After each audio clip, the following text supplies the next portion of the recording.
Okay, the tool is in the spindle. Now we're gonna set up the tool.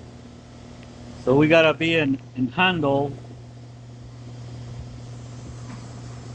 And I normally use my 1, 2, 3 block from the table. Uh, I use these as a standard. That way anybody can come and do a setup. I don't go for crazy surfaces. I always do 1, 2, 3 block from the table. It make it easy for everybody and try to avoid it's like a foolproof.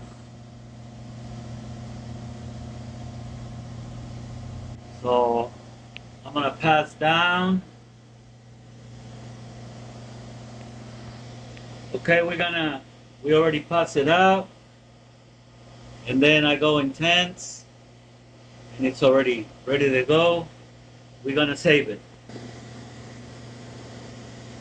So now I got a set, I got a tool, and then I scroll it down